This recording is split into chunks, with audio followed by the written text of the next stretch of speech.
Senate passes 2022 budget to transmit spending plan to President today. We've talked about this. Nigeria requires 348 million, that'll be trillion naira for a realistic 5-year national development plan. And this one here, FDA approves first injectable HIV preventive medication, page 6 for this day newspapers. It's very, very bottom corner there. The breakthrough medicine there. Yeah. And so let's see what the nation is saying. Electoral Act, why senators dropped plot against Buhari. The rider, Buni, 5 governors pulled last minute sting. Senate to consult reps on next action. It's a front page story for the Nation newspapers this morning. And 70 traders feared kidnapped on Kaduna Highway, page 6. 41. That story has just come to light. Yeah. The story of abduction of traders along the Kaduna Gwari Highway. I read that story overnight in most of the newspapers, especially northern newspapers. The Daily Trust has an extensive report on it. And it quotes traders, eyewitnesses who saw what happened, that a convoy of about 30 vehicles carrying traders with their goods to and fro Kaduna. On their way to Kaduna around 11 a.m. yesterday morning, a large amount of bandits laid a siege on them. And even though this convoy of market people, traders, had police escorts amongst them, the bandits succeeded, and well over 100 were kidnapped. And these are different stories. Some people say 70, some say 100. The police in Kaduna haven't officially confirmed it yet, even though the spokesman for the police command, ASP Mohammed Jaludi, had said yes, he's aware, but he has not been to the office. When he gets to the office, he'll have the details and then he will tell the press. Samuel Arowan, the Commissioner for Interior, Security and Interior in Kaduna, hasn't reacted. But eyewitnesses, traders are saying this is indeed what happened, and that the 70 traders were marched into the forest by the bandits, and that the bandits are already making calls to family members of these victims. It's a repetition of the issue in Kaduna, and this banditry, these kidnappings happen without the whimper of police secure presence of anybody trying to stop them. That's what I mean. Because they're having a free reign. We're talking about the fact that there are policemen in the convoy, and it still happened anyway.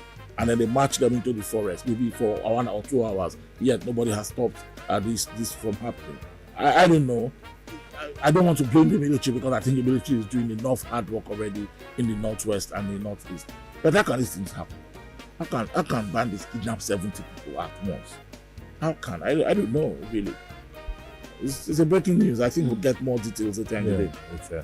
41 major generals among 117 elevated officers, page 4, the Nation newspapers this morning. Yeah. The armed forces, not just the army, even the Navy and the Air Force announced, and even the police announced these promotions in the last 2 days. And I think the army benefited the most. 41 brigadier generals to the rank of major generals, and next rank. And that'll be good for morale in the armed forces.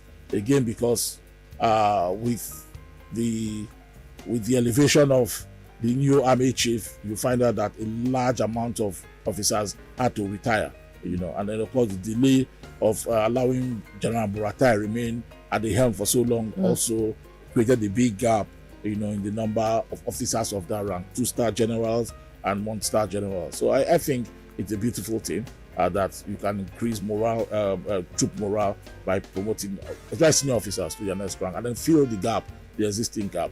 Because a lot of major generals have gone, and that means we had very few left. So promoting the next set, 41 new major generals, I think is a lofty thing. And it happened also in the Air Force and in the Navy. It's a good one for them, a try for career advancement. For some officers who have ever thought that you'll probably not get to this rank because of the stalling in promotion based on the retention of some senior officers.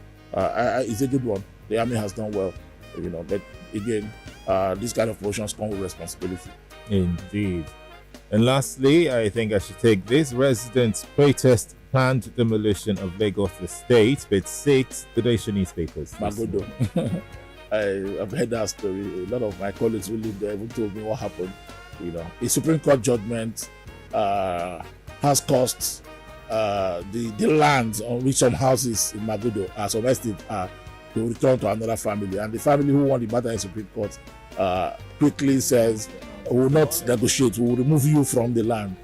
how can you remove me from my house? Because we locked the estate gate yesterday and stayed indoors. Bring your caterpillar. But I think the matter is solved now. Lagos State government intervened, in the matter, and I think they will now go to the table and discuss. But it was a big story yesterday. Did you enjoy this video? Hit the subscribe button for more, leave a comment, and like. Thank you.